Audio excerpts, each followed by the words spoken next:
ఈ మధ్య కాలంలో తయారు చేసిన పికిల్స్ అన్నింటిలోకి ఈ పికిల్ చాలా బాగుందండి. అనాసకాపు మామిడికాయలు ఇవి అక్టోబర్ వరకు దొరుకుతాయి. ఈ మామిడికాయలు దొరికేటప్పుడు మీరు కూడా తయారు చేసుకోండి.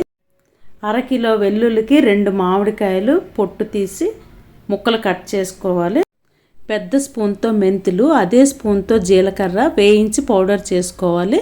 2 స్పూన్ల ఆవాలు కూడా పౌడర్ చేసుకోవాలి. 2 స్పూన్ల సాల్ట్, 4 స్పూన్ల కారం. ఒకవేళ మీకు కారం ఎక్కువ కావాలనుకుంటే ఎక్కువ కూడా వేసుకోవచ్చు. 100 గ్రాములు వెల్లుల్లి పేస్ట్ చేసుకొని వేసుకోవాలి. తర్వాత మామిడికాయ కూడా ముక్కలు కట్ చేసుకొని అవి కూడా మెత్తగా మిక్సీ పట్టుకొని వేసుకోవాలి. వెల్లుల్లి గుడ్లన్నీ అందులో వేసి మొత్తం అన్నీ బాగా కలిపేయాలి. 1/2 టీ స్పూన్ పసుపు కూడా వేసి నువ్వుల నూనె వేసుకొని అంతా బాగా కలిసిన తర్వాత గాజు బాటిల్లో వేసి స్టోర్ చేసుకోవాలి. ఎంత బాగా ఊరితే అంత టేస్ట్